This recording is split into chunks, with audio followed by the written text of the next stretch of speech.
রাফাত, তুই এত সিগারেট খাস কেন? পরে কিন্তু বড় কোনো ধরনের সমস্যায় পড়বি। কার্তিকের শেষ। ইতিমধ্যে ঢাকা শহরে বেশ ঠান্ডা পড়েছে। পায়ের দিকের খোলা জানালাটার দিকে ঝিরিঝিরি করে রাতের হাওয়া এসে ঢুকছে। রাতের অন্ধকারে নিঃশব্দ হিম ঝরছে। তারই আভাস মধ্যরাতের ঠান্ডা হাওয়ার অন্ধকার আকাশের কোলে শূন্য স্থির হয়ে আছে। ইতস্ত কয়েকটি আকাশ প্রদীপের আলো। রাফাত সেই খোলা জানালার সামনে দাঁড়িয়ে মনের সুখে একটার পর একটা সিগারেট টানছিল। তখনই একটা মোটা গলার স্বর শোনা পিছনের দিকে তাকায়। সোফায় পায়ের উপর পা তুলে আরাম করে বসে আছে সোহেল। তার মাথায় একটা ফেল্টের ক্যাপ, যেটা সোহেল মাঝে মধ্যে পরে থাকে। পরিধানে মুভ কালারের দামি জিন্স জ্যাকেট, মুখটা নিখুঁতভাবে কামানো। রাফাত মুচকি হেসে সোফায় এসে আরাম করে বসে হাতের সিগারেটটা প্রায় শেষের দিকে আরেকটা টান দিয়ে নিচে ফেলে দেয় সিগারেটের বাকি অংশটা। এবার রাফাত গম্ভীর মুখে হয়ে রহস্যময় করে বলে, অভ্যাস ভয়ানক জিনিস। একে হঠাৎ স্বভাব থেকে তুলে ফেলা কঠিন। মানুষ হবার সাধনাতেও তাকে সহিংসু হতে হবে। মানে? আমার কথাটা বুঝতে পারিসনি, তাই তো? ওকে, আমি উদাহরণ দিয়ে বোঝাচ্ছি। তুই জানিস আমি অনেক আগে থেকেই সিগারেট খাই। এখন হুট করে আমি এটা ছেড়ে দিতে পারবো না। সিগারেট খাওয়াটা আমার পেশা না, এটা আমার নেশা। আমি এটাই এমনভাবে আটকে গিয়েছি, সো চাইলেও আর বের হতে পারবো না। রাফাত, তুই হয়তো ভুলে গেছিস মানুষ পারে না এমন কোনো কাজ নেই। তুই চাইলেই তোর এই বদ অভ্যাসটা ত্যাগ করতে পারিস।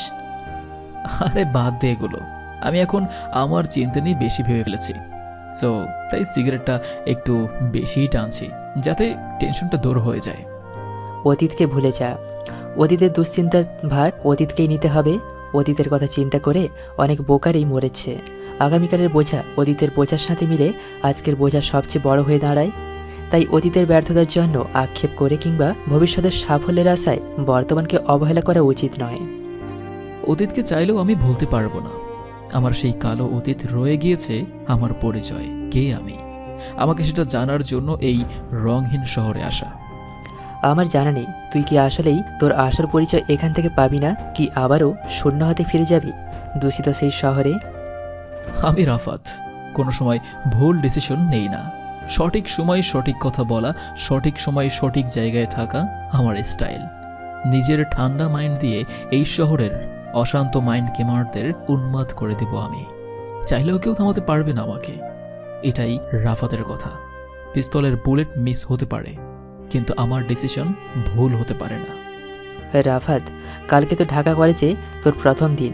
তা তুই কি নিজের আসল পরিচয় নিয়ে কলেজে প্রবেশ করবি, নাকি ছদ্মবেশ নিয়ে?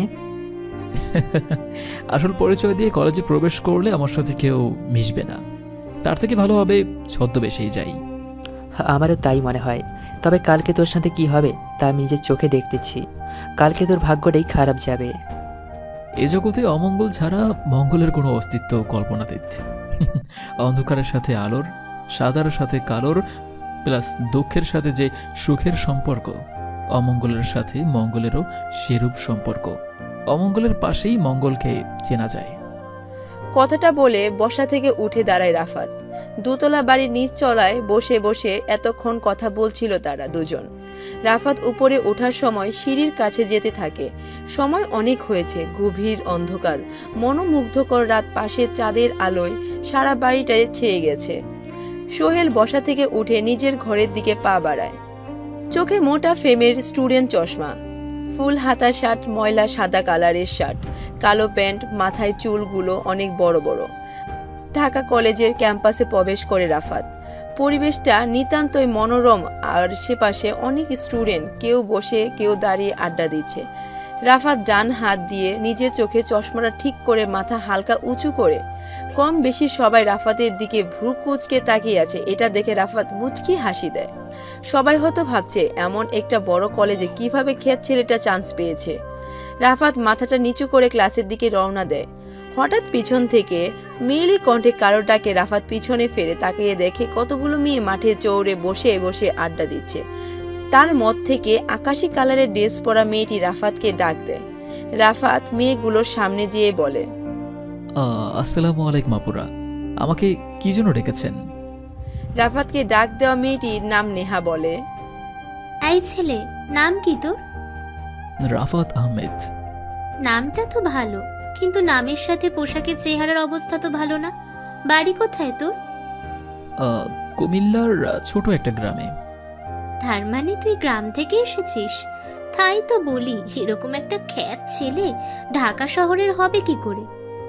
কথাটা শুনে সবগুলো মেয়ের জোরে জোরে হাসতে থাকে। রাফাত কেবল বোকার মতো চেয়ে চেয়ে আছে। সে বুঝতে পারছে না কেন তারা অহেতুক এভাবে হাসতেছে। নেহা হাসি থামিয়ে বলে, কোন ইয়ারে ভর্তি হয়েছিস তুই? দ্বিতীয় বর্ষে। তুই তাহলে আমাদের সাথেই পড়িস, কিন্তু তোর সাথে আমরা ক্লাস করব কিভাবে? এখনই শরীর থেকে দুর্গন্ধ বের হচ্ছে, পরে যদি ক্লাসের আবার কি অবস্থা হয়।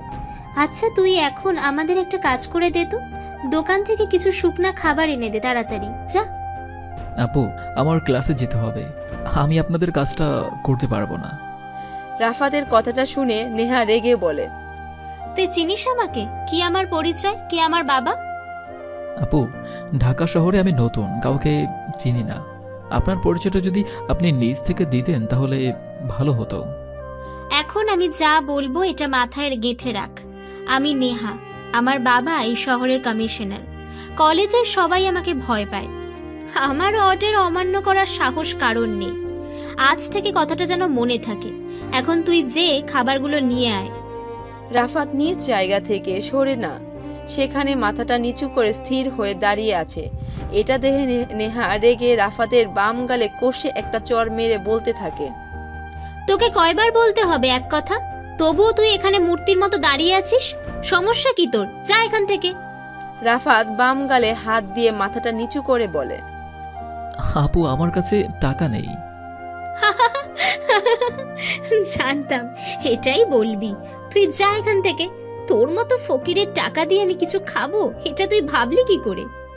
রাফাত কিছু বলে না। সবাই ওর চোখের আড়ালে স্বপ্নের রূপকথায় হাসি দেয়, যার মানে এই কলেজে কেউ তাকে চিনতে পারছে না। রাফাত দ্বিতীয় বর্ষের ক্লাস খুঁজতে খুঁজতে ক্লাসরুমে প্রবেশ করে। ক্লাসের পরিবেশটা কতিপয় নীরব, কারণ এখন আশরাফ স্যারের ক্লাস। ইকোনমিক্স ক্লাস নেয় এই স্যার, খুব গম্ভীর। ইকোনমিক্সের স্যারেরা এমনিতেই গম্ভীর হয়ে থাকেন। কঠিন হয়ে থাকতে ভালোবাসে আশরাফ স্যার।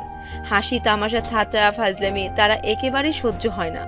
তার কথা হলো, হাসি তামাশায় যদি শিক্ষার্থীরা করবে তাহলে পড়াশোনা করবে কখন?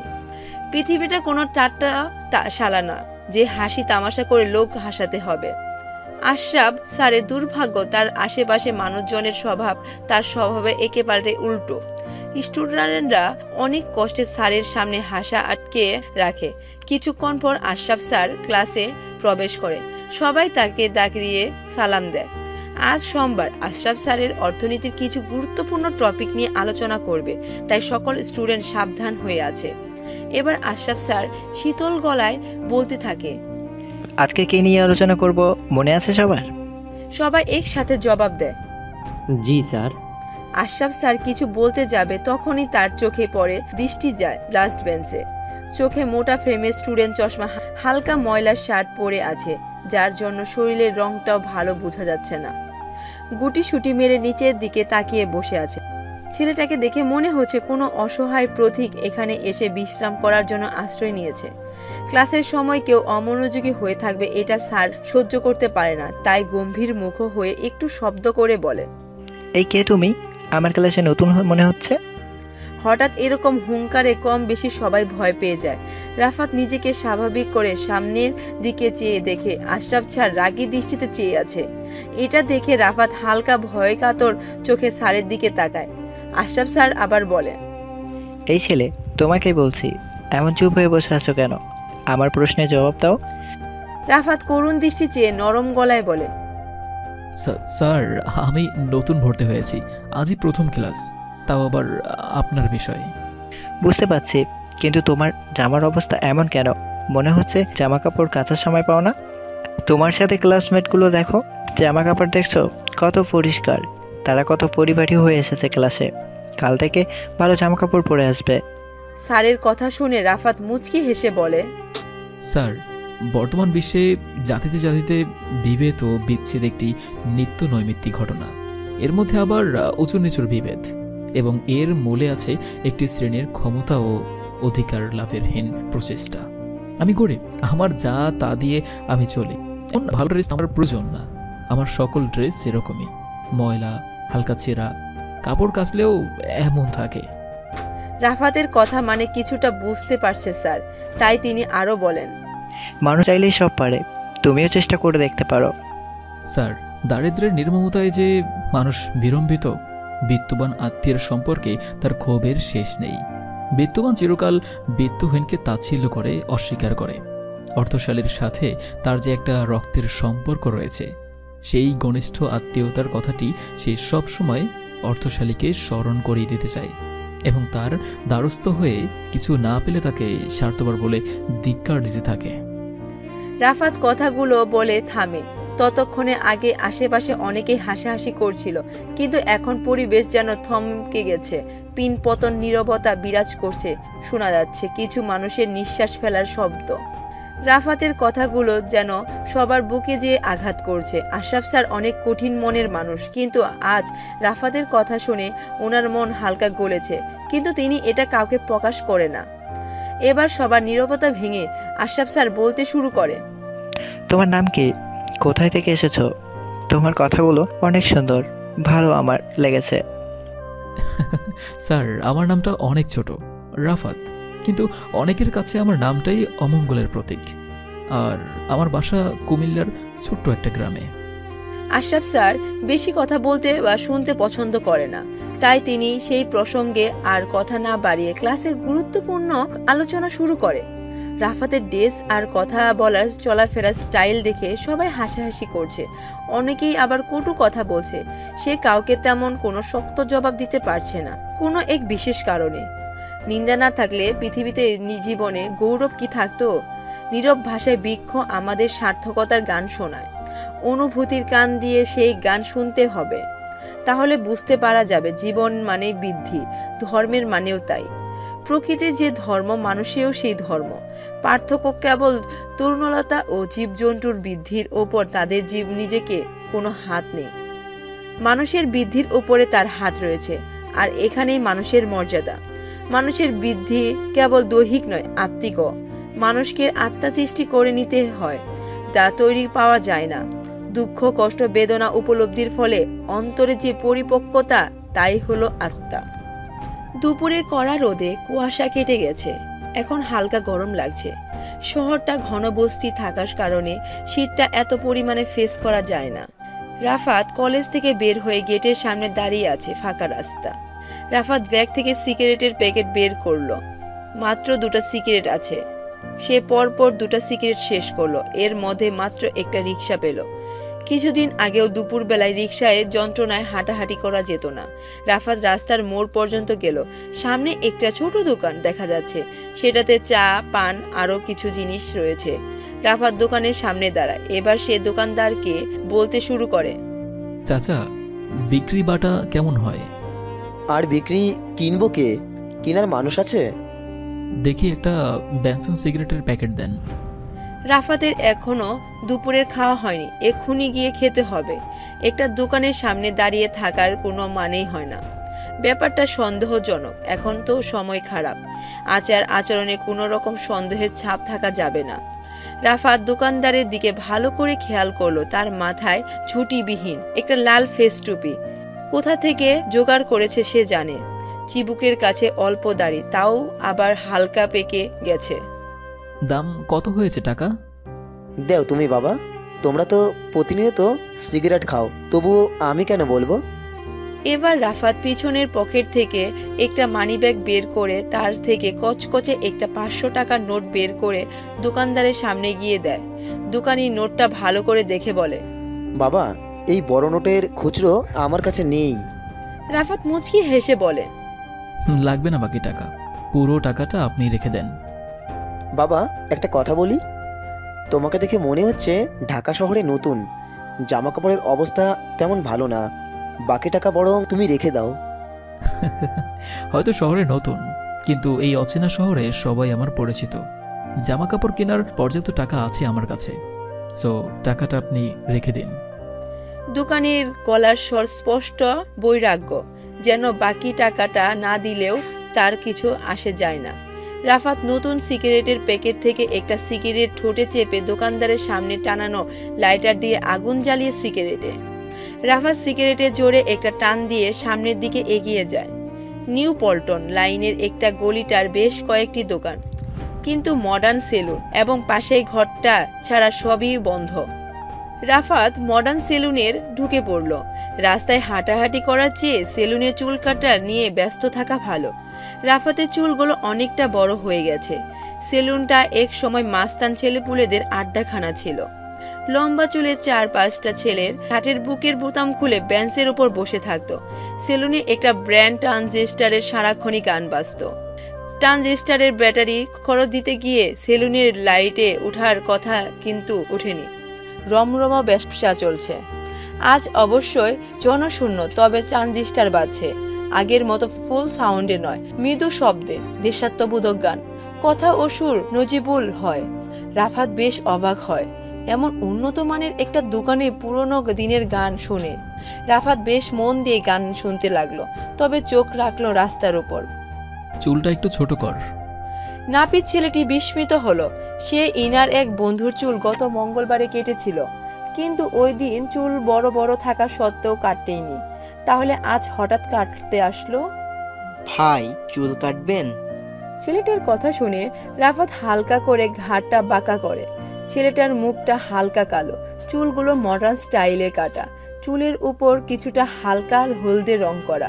রাফাত কিছুদিন আগে সোহেলকে নিয়ে এসেছিল এখানে, তখন ছেলেটার চুল বড় বড় ছিল। পিছনের দিকে একটু ছোট করবি। রাফাতের কথা শুনে ছেলেটা কাঁচি যন্ত্রের মতো খটখট করতে লাগলো। কিছুদিন আগে যখন রাফাত এখানে এসেছিল তখন ছেলেটার কথার যন্ত্রণায় অস্থির হতে হয়েছিল। ছেলেটার কথা শুনতে রাফাতের খারাপ লাগে না, কিন্তু এই ছেলেটার কথা বলার সময় থুতু ছিটা এসে লাগে। আজ সে নিশ্চুপ, থুতু লাগার কোনো আশঙ্কাই নেই। দাম দেওয়ার সময় রাফাত জিজ্ঞেস করে, রাত দিন না ট্রানজিস্টার চালাস কিভাবে? ব্যাটারি তো অনেক দাম। নাপিত ছেলেটি কোনো জবাব দিল না। গম্ভীর মুখে টাকা ফেরত দিয়ে বেঞ্চের উপর পা তুলে বসে রইল।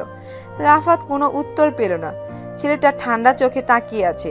আজকাল কেউ বাড়তি কথা বলতে চায় না, চেনা মানুষের কাছেও না। রোদ উঠেছে কড়া এবং ঝাঁঝালো, কিন্তু এই কড়া রোদেও রাফাতের কেমন যেন শীত শীত করতে লাগলো। রাফাত সেই ছোট দোকানের সামনে দ্বিতীয়বার এসে দাঁড়ালেন।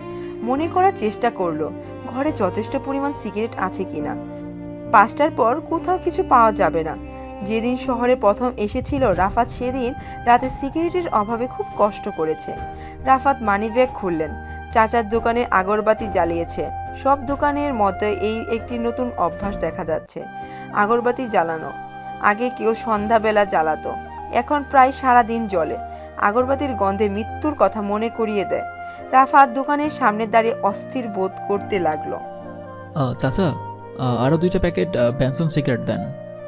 দোকানদার চাচা সিগারেট বের করলো। সিগারেটের দাম বাড়ছে। ছেলে ছোকরারা এখন সারাদিন ঘরে বসে থাকে আর সিগারেট ফুঁকে, এছাড়া আর কি করবে?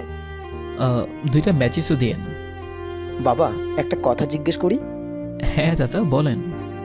তুমি কি কাউকে খুঁজতেছো? রাফাত চমকে ওঠে, বলে কি এ বেটা টের পেলো কিভাবে? কারে খুঁজতেছো? আরে না, কাকে খুঁজবো, চুল কাটাতে গিয়েছিলাম।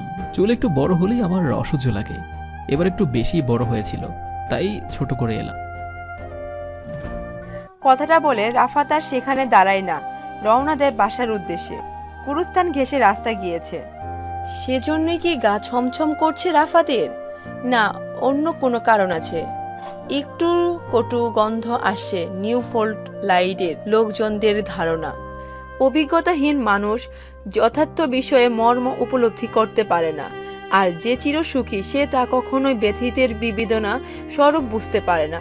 এই পৃথিবীতে দুঃখী মানুষের অভাব নেই, কিন্তু সুখী ব্যক্তি সুখ ভোগে অভ্যস্ত থাকে বলে দুঃখের জ্বালা বুঝতে পারে না।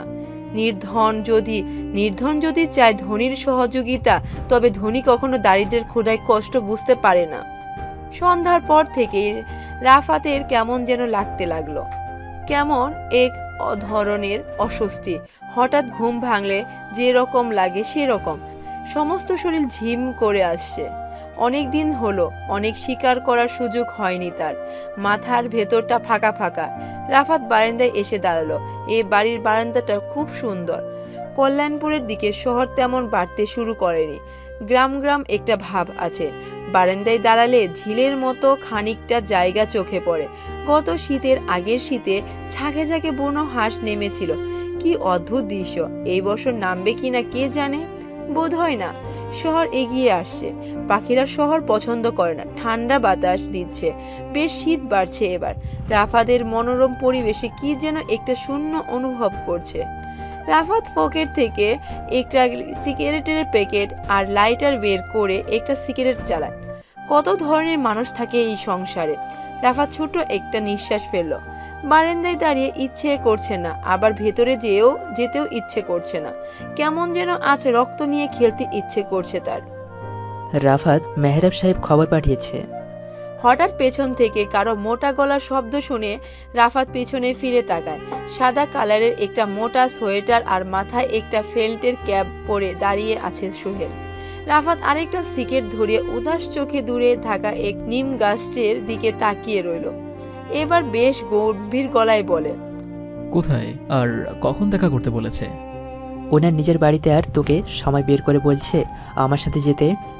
রাফাত একগাল হেসে বলে, দেখা করব এক শর্তে। ওই বাড়িতে যে আমি যেন ওনার মেয়ে আর স্ত্রীকে না দেখি, তুই এটা জানিয়ে দে। আমি সব ব্যবস্থা করছি। রাফাত, আমার কি মনে হয় জানিস? কি?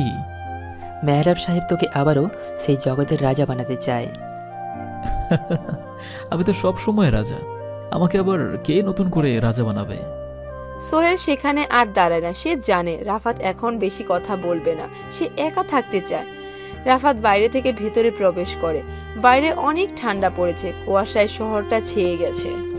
দরজায় কড়া নড়ছে। রাফাত লেপের ভেতর থেকে মাথা বের করে শব্দ শুনল, আবার লেপের ভেতরে ঢুকে পড়ল। এর মধ্যে মাথার পাশে রাখা ঘড়ির দিকে দেখে নিয়েছে 7:40। রাফাত নিজেকে প্রতিনিয়ত একজন বুদ্ধিমান লোক মনে করে। কোনো বুদ্ধিমান লোক কঠিন শীতের মধ্যে ভোরে 7:40 লেপের ভেতর বেরোতে পারে না।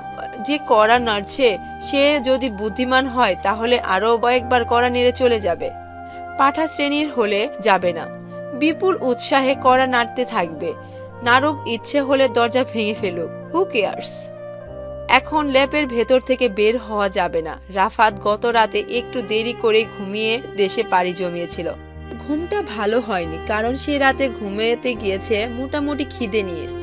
বেশি রাত জাগলে খিদে পায়, শরীরের জন্য বাড়তি কার্বোহাইড্রেটের প্রয়োজন হয়।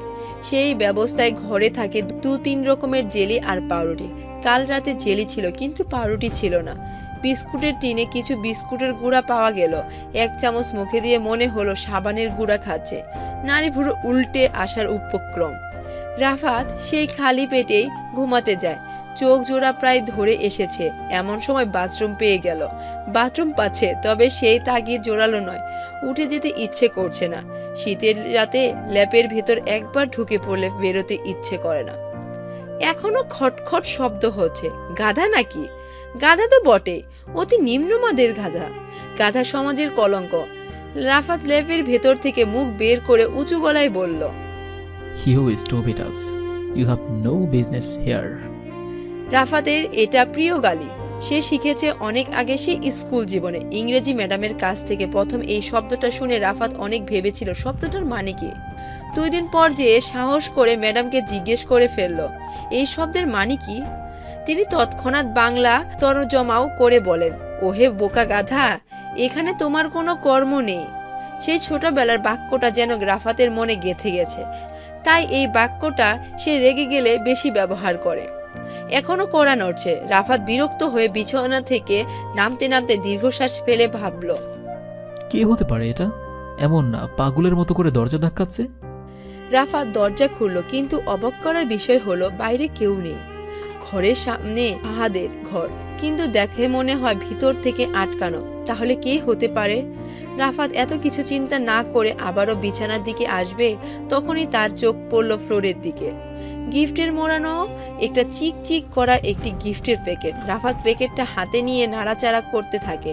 ভিতরে মনে হচ্ছে হালকা কোনো জিনিস। কি হতে পারে?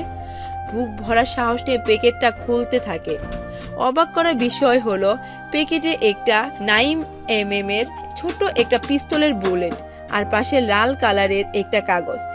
রাফাত কাগজের ভাঁজটা খোলে, ভেতরে কিছু লেখা। সে তা পড়তে শুরু করে। এই শীতের সকালে ঘুম থেকে তোলার জন্য আমি দুঃখিত, কিন্তু কি করব বলো, না উঠিয়ে উপায় নেই। আমার শহরে এসেছো আর আমি তোমাকে শুভেচ্ছা জানাবো না, এটা কি করে হয়? ওয়েলকাম রাফাত, ওয়েলকাম আমার অন্ধকার শহরে। যারা কাপুরুষ তারাই ভাগ্যের দিকে চেয়ে থাকে, পুরুষ চায় নিজের শক্তির দিকে। তোমার বাহু, তোমার মাথা তোমাকে টেনে তুলবে, আর তোমার কপাল নয়। আর কিছু লেখা নেই। লেখাটা পড়ে রাফাত একটু রহস্যময়ী হয়ে যায়। চিন্তা করতে থাকে, কে এই চিঠিটা পাঠিয়েছে? তেমন কেউ তো এই শহরে রাফাতকে চিনে না। তবে কি সবই ধোঁয়াশা? নেহা দেখ, ক্ষেত ছেলেটা আজকে আবারও কলেজে এসেছে। এটা দেখলে আমার কেমন কেমন যেন ঘৃণা লাগে। প্রীতির কথা শুনে সবাই কলেজ গেটের দিকে তাকায়। পুরনো একটা লম্বা হাতার গেঞ্জি, চকলেট কালারের প্যান্ট, ময়লা প্যান্ট, চোখে মোটা ফ্রেমের সাদা চশমা, মাথা ভরা কোকড়া কোকড়া লম্বা চুল, কিন্তু কাছ থেকে চুলগুলো অতটা লম্বা বোঝা যাবে না। কাঁধে একটা ছেঁড়া ব্যাগ ঝুলিয়ে সমান পায়ে এগিয়ে আসছে। রাফাতের দিকে ভালো করে তাকিয়ে নেহা বাঁকা হেসে বলতে থাকে, এই প্রীতি, খ্যাতটাকে ডাক দে তো। আজকে আমার সাথে নুসরাত আছে, বেশ মজা হবে আজ। কালকে কোনো মজাই করতে পারছি না, আজকে ছেলেটা এমন অবস্থা করবো যা সে চিন্তাও করবে না। ভিন্নভাবে চিন্তা করারও উদ্ভাবনের সাহস থাকতে হবে। অপরিচিত পথে চলার, অসম্ভব জিনিস আবিষ্কারের সাহস থাকতে হবে এবং সমস্যাকে জয় করে সফল হতে হবে। এই সকল মহাগুণের দ্বারা তরুণদের চালিত হতে হবে। সফলতার গল্প পড়ো না, কারণ তা থেকে তুমি শুধু বার্তা পাবে। ব্যর্থতার গল্প পড়ো, তাহলে সফল হওয়ার কিছু ধারণা পাবে।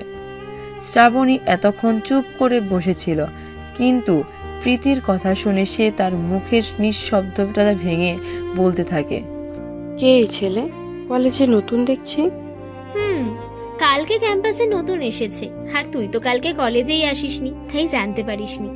এমনিতেই কালকে বেশি কিছু বলিনি ছোট লোকটাকে। আজকে তুই সাথে আছিস তাই ভাবলাম বেশি করে মজা করব। বাদ দে এগুলো, ছেলেটা দেখে কেমন নিরীহ মনে হচ্ছে। এটা আমি কি শুনছি? শ্রাবণীর মুখে এই কথা? যেই শ্রাবণী কলেজের ছোট থেকে বড় সবাইকে র্যাগিং দেয়, সে কিনা বলছে আর ছেলেটাকে ছেড়ে দেবে? এটা মানা যায় না। এই রাফাত, এদিকে। উচ্চ স্বরে রাফাতকে ডাক দেয় প্রীতি। রাতে আর সকালে ভালো ঘুম না হওয়ার রাফাত নিজেকে কেমন যেন দুর্বল দুর্বল অনুভব করছে। মাথাটা নিয়মিত দিনের মতো আজকেও নিচু করে ক্লাসের দিকে যাচ্ছিল। তখনই কালকের মেয়েগুলোর মধ্যে থেকে রাফাতকে একজন ডাক দেয়। রাফাত বাধ্য ছেলের মতো মেয়েগুলোর কাছে যেতে থাকে। সে চায় না কলেজে কোনো ঝামেলা হোক তার জন্য, তাই সেই মেয়েগুলোর ডাকে সাড়া দিয়েছে। আজ সেখানে নতুন একটা মেয়েকে দেখে রাফাত, কে এই মেয়ে জানা নেই রাফাতের। সব মেয়েদের থেকে আলাদা। মেয়েটির মধ্যে কিছু একটা আছে যা পুরুষদের অভিভূত করে দেয়। রূপের বাইরে অন্য কিছু। অসামান্য রূপসী মেয়েদেরকেও প্রায় সব সময়ই বেশ সাধারণ মনে হয়। এই সেরকম নয় এবং সে নিজেও তা জানে। মেয়েটির চোখ দুটি ছোট ছোট এবং বিশ্বাসত্বহীন। গালের হাড় উঁচু হয়ে আছে, ছোট কপাল, কিন্তু তবুও কি অদ্ভুত দেখতে, কি মোহনীয়। তার পরনে অসাধারণ কালো রঙের একটা লম্বা জামা, পিঠের অনেকখানি দেখা যাচ্ছে।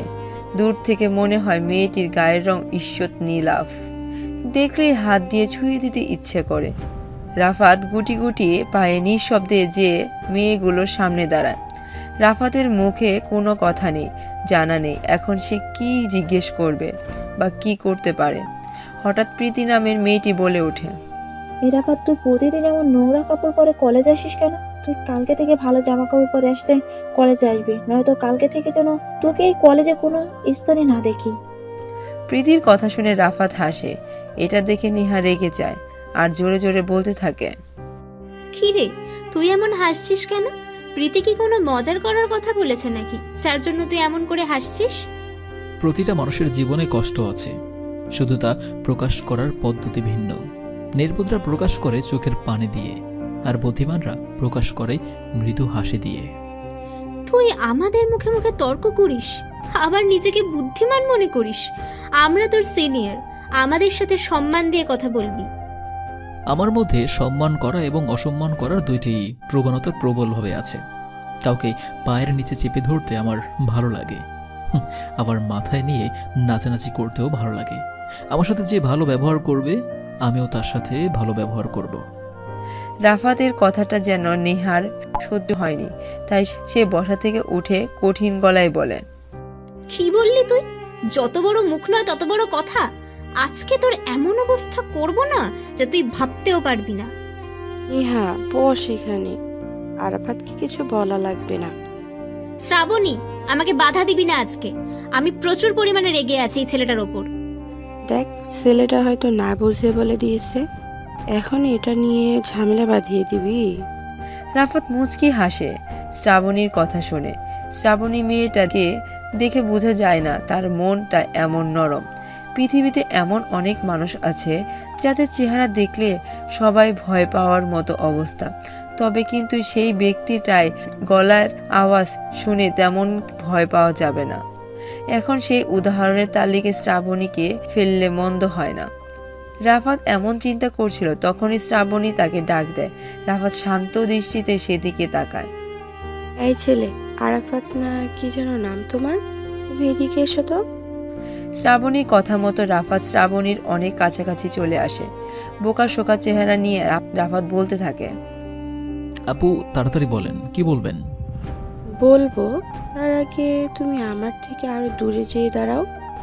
এখন ভালো ব্যবহার করছি বলে মনে করো না, তুমি খুব ভালো মেয়ে।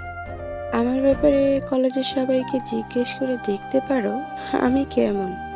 রাফাত এতক্ষণ যা ভাবছিল, আসলে মেয়েটা এমন না। সে মানুষের প্রতি দয়া করে, ভালো ব্যবহার করে। রাফাত বিনয়ী আচরণ করে। শ্রাবণী থেকে একটু দূরে যেয়ে দাঁড়ায়। এটা দেখে শ্রাবণী বলে, এখন তুমি কি চাও? এসব ঝামেলা থেকে মুক্তি পেতে? যদি মুক্তি চাও তাহলে বলো, আমি ব্যবস্থা করে দেব। মেয়েটা চাই কি? আরো কিছুক্ষণ আগের যদি কথাটা বলতো তাহলে সে হয়ে যেত, তখন না বলে এখন বলছে। রাফাত সহমত প্রকাশ করে বলে, আমি তো চাই এই সকল বাজে ঝামেলা থেকে মুক্তি পেতে, কিন্তু আপনার বান্ধবীরা আমার সাথে যা অবস্থা করছে, এতে আমার বলার মতো কিছু নেই। আচ্ছা, এখন তুমি ঝামেলা থেকে মুক্তি পেতে হলে নেহার পায়ে ধরে মাপ চাও। শ্রাবণী এমন কথা রাফাত অবাক হয়ে যায়। বলে কি মেয়েটা? ঝামেলা থেকে মুক্তি পেতে হলে অন্য কারো পায়ে ধরতে হবে? রাফাত কখনো কারো সামনে নিজের মাথা নিচু করেনি। রাস্তা দিয়ে হাঁটার সময় যথেষ্ট অ্যাটিটিউড নিয়ে চলাফেরা করতে, আর এখন কি না একটা সামান্য মেয়ের পায়ে ধরে মাপ চাইতে হবে? এখনো না, এটা সম্ভব না। এত দিনেও কমানো নিজের সম্মান কোনো মেয়ের সামনে শেষ করতে পারবে না রাফাত। আশেপাশে সব মেয়েরাগুলো উচ্চ স্বরে হাসতেছে। কেউ হয়তো ভাবতে পারেনি শ্রাবণী এমন একটা কথা বলবে। নেহাকে থামিয়ে দিয়ে এখন নিজেই রাফাতকে শাস্তি দিচ্ছে। ভাবতেই অবাক লাগে শ্রাবণীর মাথায় কত শয়তানি বুদ্ধি আছে। সবার এমন হাসির আওয়াজে চমকে ওঠে রাফাত। কখনো এমন হাসির পাত্র হতে হবে ভাবেনি রাফাত। রাগে রাফাতের সাদা মুখ লাল বর্ণ ধারণ করেছে, কিন্তু এখন চাইলেও সে কিছু বলতে পারবে না কাউকে। রাফাতের চুপ করে দাঁড়িয়ে থাকা দেখে নেহা বলে, কি রে, এমন বোকার মতো চুপ করে দাঁড়িয়ে আছিস কেন? শ্রাবণী যা বললো তা করবি না? আমি এটা করতে পারবো না। যদি অন্য কিছু হতো তাহলে আমি ঠিকই তা করে দিয়ে ঝামেলা থেকে মুক্তি পেতাম। আমার পা ধরে মাফ চাইতে সমস্যা কোথায়? আর আমার পাটা দেখছিস কেমন? তোর থেকে ভালো আর পরিষ্কার। রাফাত নেহার পায়ের দিকে তাকায়। উঁচু হিল পায়ে লাগিয়ে রেখেছে। পায়ের রংটা অবশ্যই কালো না, আবার অতটাও সুন্দর না, কেমন কালাচে যেন। মানুষের পা সুন্দর হোক বা কালো হোক, এতে কিছু যায় আসে না, তবে পায়ে ধরে মাপ চাওয়া এটা কেমন রীতি? শ্রাবণী আপু, আপনি আমাকে ঝামেলা থেকে মুক্তি দেওয়ার জন্য অন্য কোনো কাজ বলেন, যেটা আমাকে দিয়ে সম্ভব হবে। রাফাত শ্রাবণীকে উদ্দেশ্য করে বলে। রাফাত কথাগুলো শুনে শ্রাবণী দাঁত বের করে হাসে। ছেলেটাকে দেখে শ্রাবণীর মায়া লাগছে, কেমন যেন অসহায় হরিণের দৃষ্টিতে তাকিয়ে আছে। এমন ছেলেকে কঠিন কোনো শাস্তি দিলে সে করতে পারবে না, আবার ছেড়ে দিলেও ফ্রেন্ড সার্কেলের সবাই এটা ওটা নিয়ে বিভিন্ন মন্তব্য করবে। শ্রাবণী কিছু একটা ভেবে রাফাতকে বলে, আরাফাত দেখো, তুমি এই ঝামেলা থেকে বাঁচতে চাইলে নেহার পা ধরে মাপ চাইতে হবে, এছাড়া আর কোনো উপায় নেই। অনেকক্ষণ ধরে আমি এগুলো সহ্য করছি। আমি একটা বোকা ছেলে, তাই আপনারা আমার সাথে এমন করছেন। আমি আর কারো কাছে মাপ চাইতে পারবো না। দেখি আপনারা আমার কি করতে পারেন। দেখ দেখ সবাই, খ্যাতটা কেমন বড় বড় কথা বলছে। চাইলেই এখন তোকে এই কলেজ থেকে বের করে দিতে পারি, এখন ক্ষমতা আমার কাছে। প্লিজ আপু, আমার সাথে এমন কিছু করবেন না। আমার বাবার স্বপ্ন আমি যেন উচ্চ শিক্ষিত হতে পারি। দয়া করে আমার বাবার স্বপ্ন আপনি ভেঙে দিবেন না। এই তো হচ্ছে তো, আরো সুন্দর করে আমার কাছে বল। অসহায় গরিব দুঃখী মানুষের কষ্টের কথা শুনতে আমার খুব ভালো লাগে। রাফাত অবাক হয়ে যায় নিহার এমন কথা।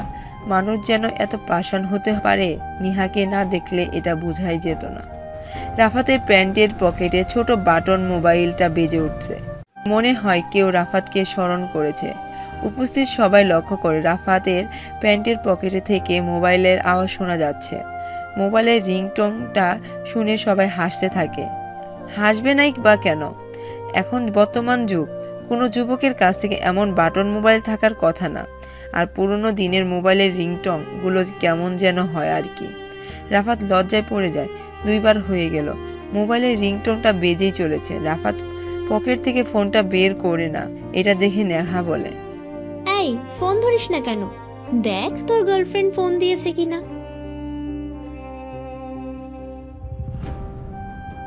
এমন অপমান আর সহ্য করার মতো না। রাফাত ওদের দুজনকে কথা শুনিয়ে অনেক অপবাদ বোধ করে। নিজের পকেট থেকে কালো কালারের বাটন মোবাইলটা বের করে রাফাত মোবাইলে এতক্ষণ ধরে ফোন করে যাচ্ছিল সোহেল। এমন সময়ে সোহেল ফোন কেন? কখনো কোনো প্রয়োজন ছাড়া সোহেল রাফাতকে ফোন দেয় না, তাহলে আজ হঠাৎ কেন? রাফাত ফোনটা রিসিভ করে মোবাইলটা কানে লাগালো। সবগুলো মেয়ে রাফাতের দিকে তাকিয়ে আছে। কে ফোন দিয়েছে তা সবাই জানার আগ্রহ। বল সোহেল। ওপাশ থেকে সোহেল বলে, রাফাত, কোথায় তুই এখন? এদিকের খবর খুবই খারাপ, তুই পারলে বাসায় চলে আয়। সোহেল, আমি এখন কলেজে আছি, আমি তোর সাথে পরে কথা বলি। এখন একটা সমস্যায় ফেসে গেছি। রাফাত কলটা কেটে দিয়ে মোবাইলটা নিজের পকেটে রেখে দেয়। সামনে বসে থাকা মেয়েগুলোর মধ্যে নেহা একটু অন্য টাইপের মেয়ে, অন্যের দুষ্গুণ বেশি খোঁজে। রাফাতের কথা শেষ হওয়া দেখে নেহা বলতে থাকে, ও মা, কথা শেষ? কে ফোন দিয়েছিল তোকে? আর সমস্যার কথাটা বললি না কেন তাকে? সোহেল আমার কাছের বন্ধু, সে একটা বিপদে পড়েছে। আমাকে এখন যেতে হবে ওখানে, দয়া করে আমাকে যেতে দেন। তোকে আটকে রেখেছে কে? যা যা, চলে যা, তবে যাওয়ার আগে একটু চোখ জোড়া খুলে যাবি। রাফাত দীর্ঘশ্বাস ফেলে। অবশ্যই মেয়েগুলোর হাত থেকে রক্ষা পেল সে, কিন্তু নেহা একটা কি বলল? চোখ জোড়া খুলে যাবে? হাঁটার সময় তো চোখ খুলেই হাঁটতে হবে। সবাই যা করে রাফাতও একই কাজ করবে। যারা চোখে দেখতে পায় না তারা তো আর চোখ জোড়া বন্ধ করে হাঁটবে না। কোনো মানসিক রোগীও তো চোখ বন্ধ করে হাঁটবে না। নেহার কথায় কোনো রহস্য নেই তো? এই মেয়েকে নিয়ে কোনো বিশ্বাস নেই, যে কোনো সময় খারাপ কিছু বলে ফেলতে পারে। রাফাত সময় নষ্ট করতে চায় না। নিজের ডান পাটা প্রথমে সামনের দিকে ফেলে বাম পাটা ফেলতে যাবে, তখনই কিছু একটা সাথে রাফাতের পা আটকে গিয়ে নিচে পড়ে যায়। ক্যাম্পাসে এই দিকটায় ঘাসের অসংখ্য, খুব কম বলতে গেলে ঘাস নেই বললেই চলে। যে অংশে ঘাস নেই সে অংশে বালু দিয়ে ঘেরা। রাফাত সেই বালুর ওপরে বসে যায়। শরীরের অনেক অংশে বালু লেগে ছিটে আছে। রাফাত উঠে দাঁড়িয়ে গায়ে লেগে থাকা বালুগুলো পরিষ্কার করতে থাকে। রাফাতকে দেখে সব মেয়েগুলো জোরে জোরে হাসতে থাকে। আর তার মধ্যে নেহা বলে ওঠে, প্রথমেই তোকে সাবধান করে দিয়েছিলাম, যাওয়ার সময় চোখ জোড়া খুলে যাবি, কিন্তু কি করলি? তুই আমার কথা না শুনিয়ে যেতে থাকলি। এখন তো বুঝতে পেরেছিস না আমি কেন কথাটা বলেছি? রাফাত এখন ভালো করে বুঝতে পারছে সে নিচে পড়ে গেছে নিহার পায়ের সাথে আটকে গিয়ে। কেমন মেয়ে এটা! সবাই এমন হাসি দেখে রাফাত রেগে যায় আর নিজের ডান হাতের মুষ্টি ক্রমাগত খুলছে আর বন্ধ করছে। রাফাত কখনো দুর্বলদের কিছু বলে না, নিজের রাগটাও কন্ট্রোল করে বেরিয়ে পড়ে কলেজ ক্যাম্পাস থেকে। সোহেল অনেকক্ষণ ধরে উসখুস করছে, কিছু বলবে বলবে মনে হচ্ছে, কিন্তু কিছুই বলছে না। অনেক সময় মানুষ এমন হয়, তার নিজের মনের ভেতর বহু কথা জমে থাকে, কিন্তু সেটা কারোর সাথে প্রকাশ করতে পারে না। সোহেলকে দেখে এমনটাই মনে হচ্ছে। রাফাত সোফার উপর আরাম করে বসে আছে, সামনে ছোট ট্রি টেবিলে সাদা একটা চায়ের কাপে, সেই কাপে ভেসে আসছে বাষ্পীয় ভূত হওয়া ধোয়া। টি টেবিলের ওপর পাশে বসে আছে সোহেল। রাফাত সোহেলের এমন উসখুস ভাব দেখে ভারী গলায় বলতে থাকে। রাফাত সোফার ওপর বসে কিছুক্ষণ আগের সোহেলের কথাগুলো চিন্তা করছে। কিছুক্ষণ আগে যখন সোহেল উসখুস করছিল তখন রাফাত জিজ্ঞেস করছিল, কি হয়েছে? সোহেল কিছু সময় ধরে ভেবে বলে, রাফাত, গতকাল রাতে কে বা কারা যেন সুদীপকে মেরে দিয়েছে। কি বলছিস তুই? এটা আমাকে এটা আগে বললি না কেন? আমি খবরটা শুনে ভয় পেয়ে গিয়েছিলাম, তোকে আগে বলিনি কারণ আমি বুঝতে পারছিলাম না তুই এমন খবর শুনে কেমন রিয়েক্ট করবি। এখন তো বলেই দিলি খবরটা, এটা যদি আরো আগে বলতি তাহলে কিন্তু আমি ব্যাপারটা নিয়ে চিন্তা করতাম। এই মাত্র বললি, আমি এখন কি করব? বাট তবে চিন্তা করিস না, আমি সুদীপের খুনিকে আমি যেইভাবে হোক বের করব। চিন্তা করব না কেন? এক এক করে সবাইকে মেরে দিচ্ছে। প্রথমে লিটন, পরে সুমন, এখন আবার সুদীপ, পরে কার পালা আসবে কে জানে। সোহেল, তুই এমন ভয় পাচ্ছিস কেন? তুই না একজন রাফিয়ান। রাফিয়ানদের ভয় পেতে নেই। নিজের মাইন্ড গেম দিয়ে একটা একটা করে সবগুলো দাবার গুটির চিন্তা কর, পেয়ে যাবি সবকিছু। আমি তোর মতো এত মাইন্ড গেম খেলতে পারি না। আমাকে শেখাবি কেমন করে তুই এত শান্ত হয়ে মাইন্ড গেম খেলতে পারিস? হাতে কলমে ধরিয়ে শেখানোটা একটা পদ্ধতি, কিন্তু মাইন্ড গেম খেলাটা এটা একটা আর্ট, যা সবাই পারে না। তুই রাফাত চাইলেই সব কিছু সম্ভব হয়, তাহলে আমাকে মাইন্ড গেম কিভাবে শেখাবি এটার প্রতি একটু জোর দে। আমি নিজেকে কোনো বড় ধরনের মাইন্ড গেমার মনে করি না। হয়তো আমার থেকে বড় ধরনের মাইন্ড গেমার আছে, যার সাথে এখনো আমার সামনাসামনি দেখা হয়নি। রাফাত, আমার কি মনে হয় জানিস, সুদীপকে খুনটা মেহরাব সাহেব করিয়েছেন। কেন এমন মনে হলো তোর? তুই এখন আর এই মেহরাবের সাথে কাজ করিস না, ওনার কথাও তুই তেমন একটা শুনিস না। হয়তো এটার জন্য রেগে তোর একটা দাবার গুটি খেয়ে দিচ্ছে। রাফাত সোহেলের সে এই কথাগুলোর একটু ফোকাস করে। সোহেলের কথাটা ফেলে দেওয়ার মতো না, আবার সেই কথাটার গুরুত্ব বেশি দিবে এমনও কিছু না। আমার এমন মনে হয় না যে মেহরাব সাহেব এমন কিছু করতে পারে। সে জানে এই রাফাত চাইলেই কতটা ভয়ঙ্কর হতে পারে। আমার একটা কথাই এমন 10টা মেহরাবের লাশ পায়ের কাছে পড়ে থাকবে। তুই মেহরাবকে দুর্বল মনে করিস না, তোর মতো এমন 2-4টা রাফাতকে সে নিজের হাতে তৈরি করেছে।